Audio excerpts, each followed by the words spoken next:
Bringing you the latest news from Bucks County, this is the Courier Times Update with Rachel Canelli. Good afternoon, everyone. I'm Rachel Canelli reporting from the Courier Times newsroom with your news update for Monday, February 11th. We begin right now with the news that Pope Benedict XVI will resign at the end of this month.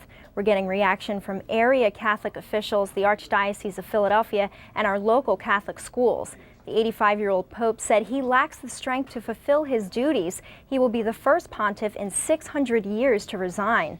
The sudden announcement has raised questions about Benedict's health, but the Vatican is saying no specific medical condition prompted the decision. It's setting the stage for a conclave in March to elect a new world leader for the world's 1 billion Catholics. We have more at buckscountycouriertimes.com. Our What's for Lunch series continues today. The three-part series takes a hard look at new food regulations and choices and how schools are meeting those federal standards. But are kids actually eating those healthier options? We talked to students and parents for a multimedia package online. It's not enough food at all. Like, you're still hungry after you eat it. Now each meal must include at least one serving of fruits or vegetables, or else the students will have to face higher a la carte prices, and schools won't receive the federal reimbursements for that meal. There's a lot going to waste. Certainly other kids are wasting the food. She's hungry when she comes home, but she does have her earlier lunch. We have a lot of snacks that a lot of kids like. Like, we have like fruit roll-ups and cookies and ice cream, and most kids would go for the other stuff, like the fruit roll-ups and the ice cream, instead of the apples and the bananas. A lot of people take the stuff and don't eat it, they just put it on their plates. The one thing that we notice is some of the students who never took fruit and vegetables before have to take them and then still don't eat them. So that's a little dismaying. We'd like to get them somehow to learn to appreciate them a little bit more. And we have our very own Marion Callahan back in the newsroom again with us today. Marion, thanks for joining us. Let's talk a little bit about the behind-the-scenes action that went into putting this series together. Well, we had a multimedia team of more than 9 reporters. We had several photographers and videographers fanned across the region, interviewing more than 100 people, including nutritionists, behavioralists.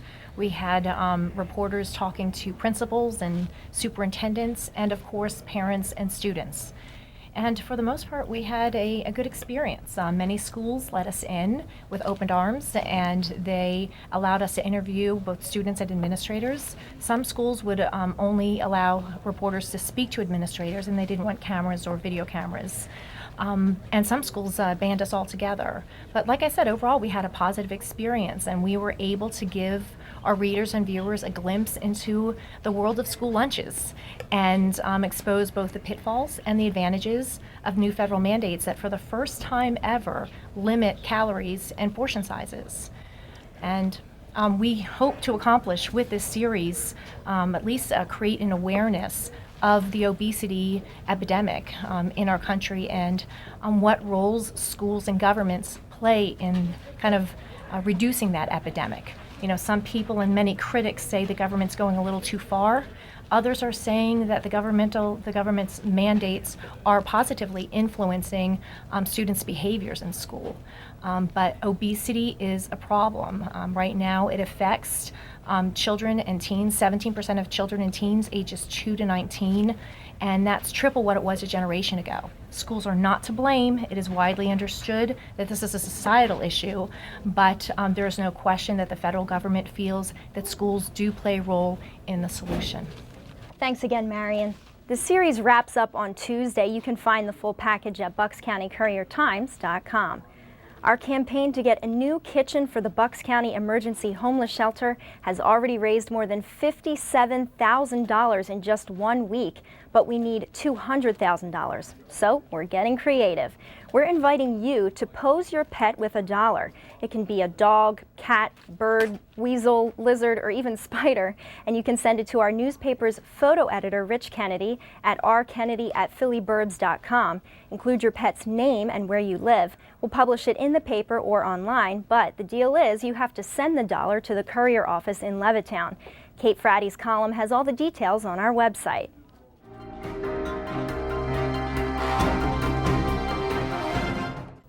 It's a rainy Monday, but the wet weather is bringing us some warmer temperatures. The high will be near 52. Tonight will be partly cloudy with the low around 36. Bristol Township has declared 2 vacant properties uninhabitable, and they're cleaning up the trash. After more than 20 years of neighbor complaints, the township attorney is filing papers to have the properties condemned. Reporter Danny Adler has reaction from neighbors in a story and video at buckscountycouriertimes.com. Oh, and I lived across the street here. It was horrible. I mean, you'd see all kind of animals, skunks, squirrels. We've seen possums and raccoons. You don't know whether they're rabid. Seen rats running free through the yard, out on the streets, and bugs. It was horrible. We had to stop having family get-togethers here because the bugs were so bad. You couldn't even use the bug zappers or the candles. Just didn't do any good. So we just couldn't do anything. The township is paying about $12,000 for the cleanup with community development blight funds. Then they're going to lien the properties to recover those costs. Looking for a special way to surprise your sweetheart this Valentine's Day? How about a singing Valentine? The North Pennsman Chorus offers 14 barbershop quartets to sing to your special someone. Photographer Art Gentile and correspondent Ann Friedman have a story and video online. Please don't give my daddy no more wine, no more wine. Each year for Valentine's Day, we send out quartets to perform for individuals who want to sing to their sweethearts. We have been doing it for around 12 years now. We do it on February 12th, 13th, and 14th between the hours of 9 and 9. And we sing 2 songs. You get a mug with candy in it. You get a long stem rose, a ticket to our spring show, and a card that is a personalized card. We enjoy doing. The recipients are always happy to have it done to them. Some of them are a little embarrassed, surprised, shocked, but it's a great opportunity and a great time, and they relish it for years to come. The Singing Valentines cost $50. They'll perform Tuesday, Wednesday, and Thursday. Sweethearts also get a rose, candy, and ticket to the choir's annual spring show. You can find out more on our website. And our very own Marian Callahan has also been busy with this week's Saving Bucks column. She talks to a New Hope man who has embraced the centuries-old practice of bartering. It's fun. It's a hobby, and you get neat stuff out of it. I have something that I really don't need. I'll trade it to somebody who really needs it for something that I need. So it's a win situation. I got cement statues for out my yard. I got a snow blower. I got a lot of different types of tools that I use for around here. We're going back to the old ways, and more people need to go back to the old ways and get away from the almighty dollar, because the almighty dollar ain't worth anything. Let's cut out the middleman. Sorry, Uncle Sam. You can see Marion's full video and story at buckscountycouriertimes.com. In sports, Kevin Cooney's spring training videos continue. The latest installment takes a look at Phillies manager Charlie Manuel. Charlie Manuel is now the longest tenured manager or coach in Philadelphia sports since Andy Reid got fired at the end of December. But Manuel, one of 2 Phillies managers who has a World Series title to his resume, is coaching on the final year of his 3-year contract. And obviously that could become a big distraction. Already, the Phillies have promoted Lehigh Valley manager Ryan Sandberg to third base coach, leading to speculation that he is the manager in waiting when Manuel retires. There's one problem with that argument. Manuel's made it clear he doesn't intend on retiring. He's a baseball lifer. He wouldn't know what to do without being around the game, and his accomplishments have kind of give him a little bit of leverage about when he would leave on his terms. You can find Kevin's videos and our spring training preview package online. In high school sports, Dan Duncan talked to the quick, talented senior guard Ashley Smith on how she's impacted Conwell Egan's program after transferring from Delaware. It's been different. I think it's been more competitive than Delaware. I improved a lot, honestly, in my game. I have a good coach, and in our team, we've been working, practicing hard, and come out in the game and do what we have to do to come out with a W. And finally, video reporter Jen Wielgus checks out the Bucks County Curling Club in Warminster, where they teach people of all ages and genders about chess on ice. We joke around and we say it's the easiest way for us to get a gold medal. It was the easiest sport for us to do. But it was, I don't know, an interesting sport. I like oddball sports, and this just appealed to me.